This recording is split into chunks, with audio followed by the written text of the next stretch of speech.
Hey YouTube, it is chick moving day. It is time to get the chicks out of the house and out to the chicken coop, which is right behind me. So I am just going to go out and get a wagon and come up here and get them and all their paraphernalia and a bag of shavings and their food. And we're going to move them out to the coop. And we're also going to talk about which coop we use that we bought probably 4 or 5 years ago. And we're going to talk about some pros and cons of said coop. Let's check it out.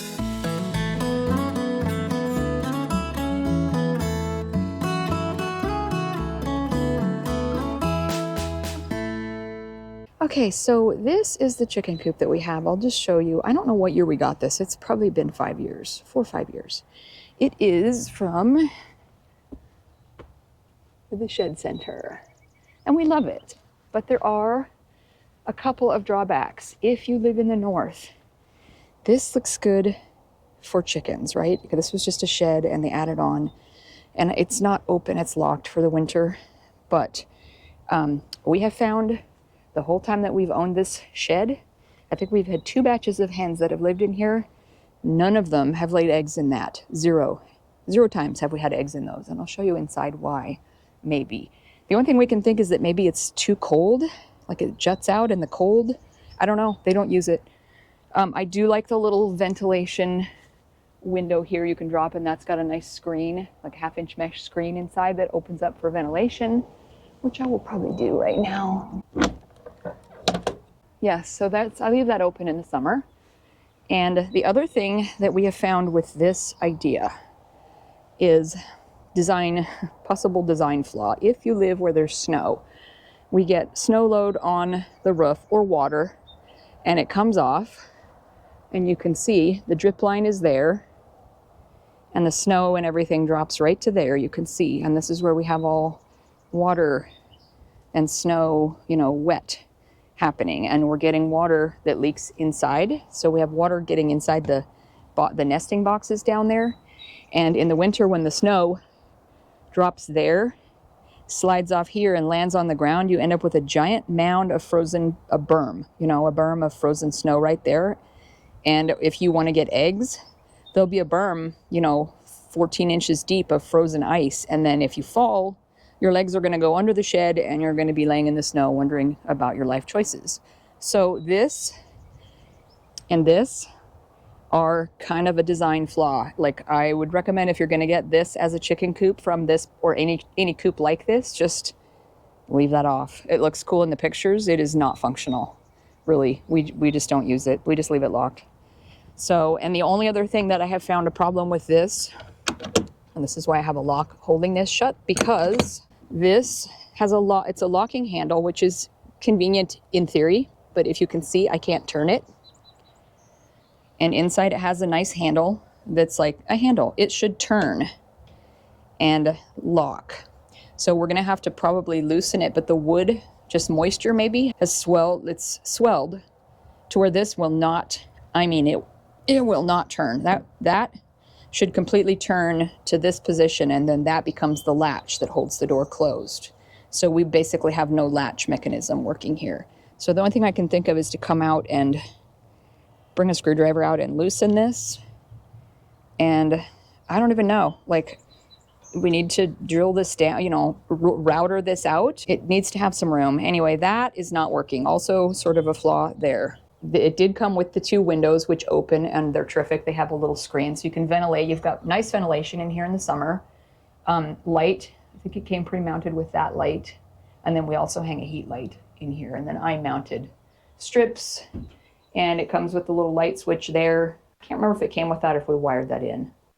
And then I need to do some cleaning because I haven't been out here since we got rid of our chickens in the fall last year. And it did come with that little roost setup that you see back there. And then I built this big one. I was pretty proud of myself. It is movable, so I can get in here and clean. It's not attached per se. So it's sturdy for them to get on, and it's held steady so it won't slide, but you can move it around, which I think was kind of genius on my part. I love it. And these are the nesting boxes, and you can see some leakage there and some wet, but they do not get in there. And the past 2 batches of chicks and chickens that we've had in here, we try and fill those with bedding, shavings, straw, whatever. You know what they do? They pull it all out. Like they pull all the bedding out, and no one gets in there. Like they don't nest in there, they don't lay in there. They just lay, every chicken we've ever had has laid eggs in that corner or that corner, just on the floor in the shavings. So, and then it has a convenient little trap door right there with a cable, and you just pull it from the outside, which is nice. And it trap doors up, so you can leave them locked in at night. It's a little sticky. It's been closed all winter. So you can leave them locked in at night if you want, or on cold nights. So in general, I love this shed, but there are a couple of things that we found that were, you know, less than ideal. So I'm gonna get the bedding put in, clean out the feeders and whatnot, and then go up to the house and bring the girls out. Like my little short shovel. I'm gonna go get the chicks and bring them out and get the heat light for tonight too, just because our nights are still fairly cold and we're expecting some rain for the next few days. I do like the 5-gallon water that we have, that it sits on a heated base. Found it at a feed store somewhere, but it's a heated 5-gallon. Really lovely through the winter because you can just bring 5 gallons out, fill it, and it stays warm and it never freezes. It's really helpful. So we have 22 here, fairly unhappy teenage chicks. I'm gonna get them put in the shavings and then get their water and food set up. They're gonna be locked inside there for a while because they're still small, and I have to still go around the bottom of our outdoor coop and make sure, really sure, that we have like bricks on both sides of the in and out bottom edge of that whole bottom coop. Last year I wrapped it with 1/2-inch mesh, landscape fabric, you know, landscape mesh, the wire mesh, because of the dog. He's a livestock guardian. He's been around chicks, but not since he was a puppy. Well, he's kind of still a puppy, but when he was a baby. So I'm gonna brick in the bottom and make sure that there's no entry points on that coop, because with the last batch of full-size chickens we had in there, it's just chain link, not even chicken wire. And I didn't think we have weasels here, and it turns out we do. Murder. We lost 5 in one morning to a weasel. So I had to come out here and wrap it, which is just, we've never had anything other than either chicken wire or the chain link, and the chain link worked for years on that coop, and we never had a problem, and then suddenly a weasel turned up. So anyway, we've got to just do some detail edging on the bottom to make sure that these guys are safe before I let them out to roam around outside. So I want to keep them inside where it's warm for just a little bit longer until they get a little bit better able to regulate their own body temperatures. I'm going to shut this door and leave us in here because he's pretty excited about the chicks. No, back it up. Back up. Back. Thank you. I know. It's exciting.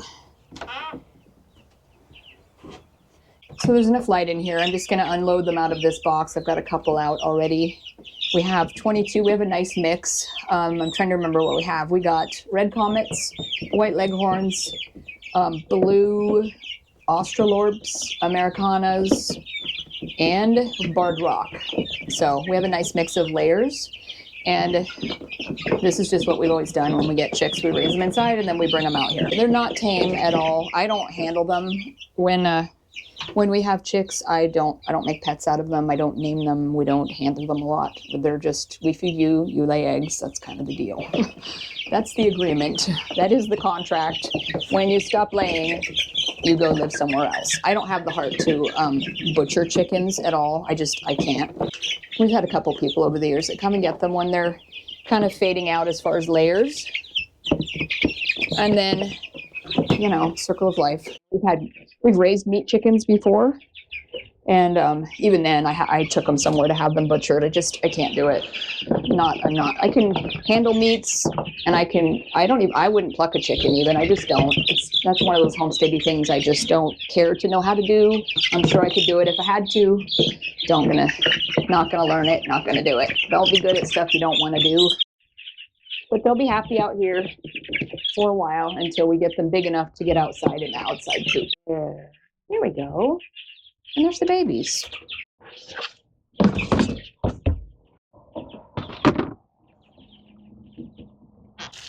All right, I'm gonna put that right there. Oh, that's heavy. This is why I don't go to the gym, because, like, why would you?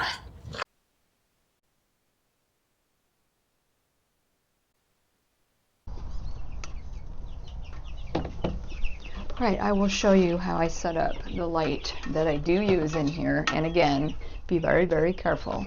I have a timer. I don't know if you can see it over here, but I have a cord with one of those power strips and a timer that's set to leave this on. Because they're so little, I'm going to leave it on probably from about 5 p.m. until the next morning around 8:30 or 9. And I had to go, I had a broken bulb in this. I had to go use pliers to get it out. This is a 250 watt infrared heat lamp. This is what we use for out here, and I have a hook already installed up there. I need to get up there and knock some cobwebs out. The dog hasn't left. He's just outside. He's camped out outside the door. Not sure if that means he wants to eat them or he wants to guard them. I'm sure he probably wants to guard them, but we're not positive and we're not going to find out. So carefully just put your bulb in nice and snug, and I'm going to just give it a test and make sure it works. Ta-da! So I hang this and then they have light. So what I'm going to do is very carefully, if I fall off here, please call for help, right? Okay, I'm going to knock down. Also, don't stand under dust when you're dusting. There's a little helpful hint for you. I think what I'm going to do, it's pretty high up, but for now we are going to just clip that there, which is what I've always done, and put the excess cord up in the rafters. I don't get fancy with any of this. Like, this is just how I've done this for the last 20 plus years. And if you're familiar with timers like this, they're super handy. So I'm going to set it for today. Right now it is just a little after 11. So I'm going to have it come on at about 5 p.m. I'm going to put it at 4:30, and it's going to stay on until 8:30 in the morning for now, just until we have some warmer weather. So if I plug that in, it should not come on because it is set to come on later this afternoon. Later on tonight, I will come out here and make sure all the windows are closed, make sure the light is on, make sure they're all okay, and this will be their first night in the chicken coop. And it could be cleaner, but I don't get super picky about any of this stuff. Sorry. If you want to get picky, you can. This is just the way I've done it for the last 20 years, and it's always worked. So hope this helped you make chickens and chicks a little bit less complicated, and also a little quick run through on the shed that we have here. Thanks for watching. See you in the next video.